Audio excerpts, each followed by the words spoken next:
Welcome back, everyone. Today I will be going over the fourth episode of the Twilight Zone, the 16mm Shrine. This one is one of the stranger episodes, being pretty realistic till the end, but has a great character study on how some people can't handle that time keeps moving on. I'll talk about that more later as we study the main character. Now let's get on with it. We open up on our main character Barbara reminiscing on her old movies. Her maid, Sally, comes in to give her some food, but she sees Barbara mimicking the movie that is playing and is justifiably freaked out. I would be a little freaked out as well if I saw someone doing that by themselves in a dark room. Sally then hears someone at the door, and it's Barbara's agent Danny. She brings up her concerns to him, and he assures her he has something that will hopefully bring her out of the rut she's in. He comes in telling her to enjoy the outside instead of being cooped up in her film room day and night. She tells him to basically be quiet as she tries to recall her movies with him, but you can tell she hates it when he recalls the year of when the films came out. He tells her again he hates that she stays inside all day, turning back the clock, but he does have some good news for her, and that's that he managed to get her apart. This just puts some pep in her step, getting her all giddy to be in a movie again. She wants it to be a musical or a love story again, and again, Danny tries to check her enthusiasm and just tells her to get ready.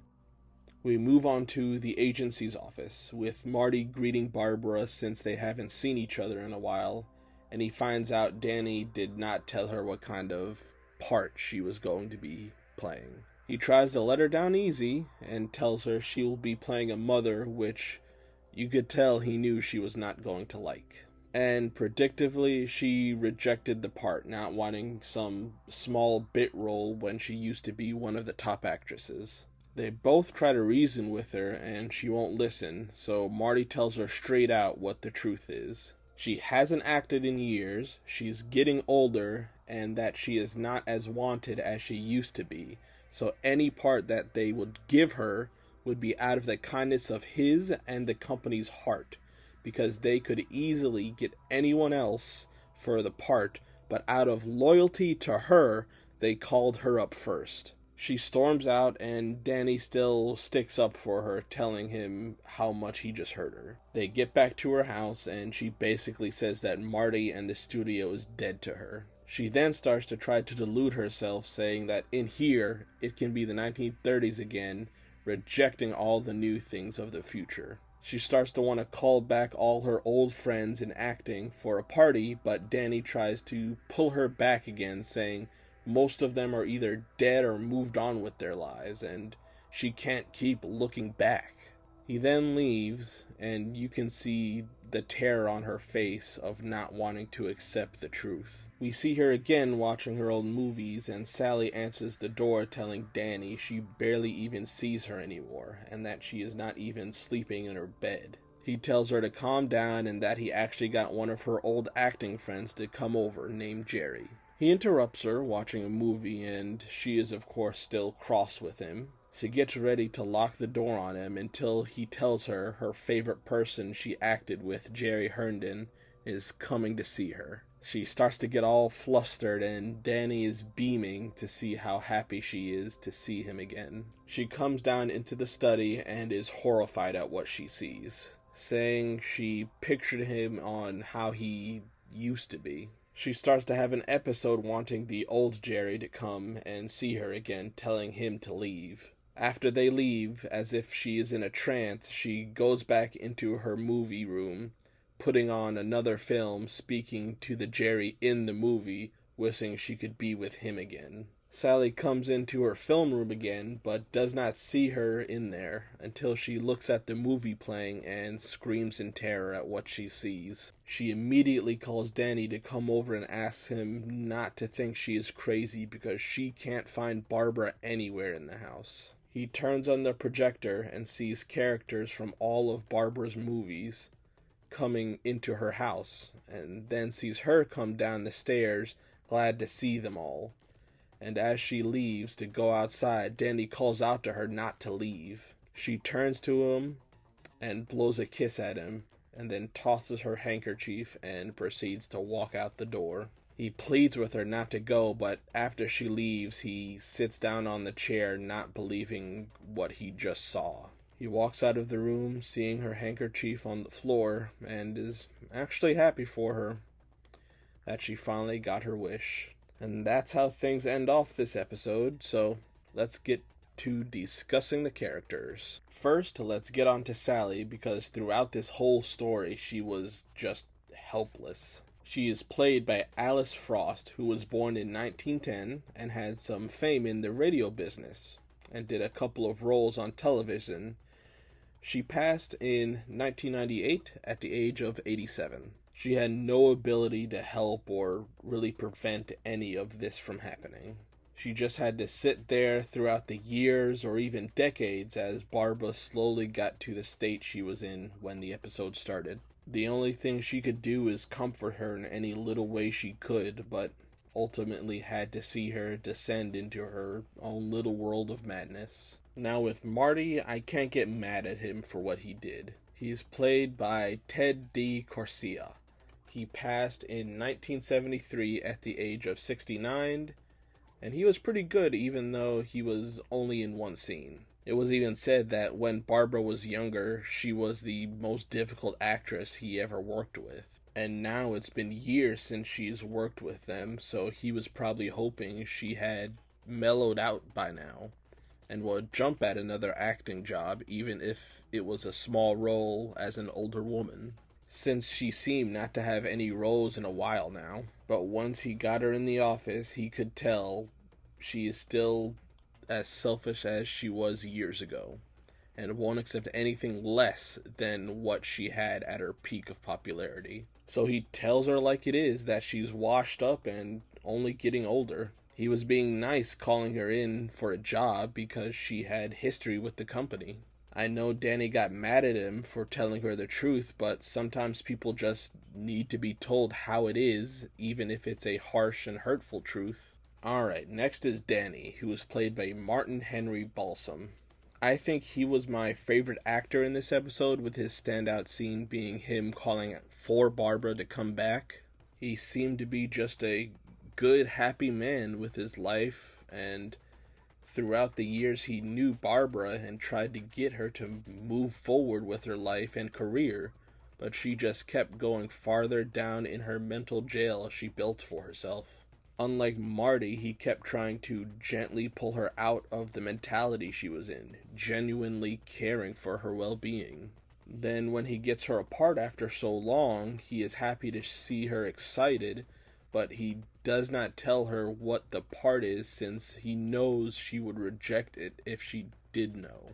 So he hopes once they get her in the office, they can try to reason with her to take a secondary role as a mother, since her time in the spotlight is over. After Marty gives her an earful, Danny sees how much it hurt her, and I can't blame him for yelling at him. I would do the same for a close friend and dear client if I was in his shoes. But even he has his limits, blowing up at her because she keeps looking at the past and not accepting reality.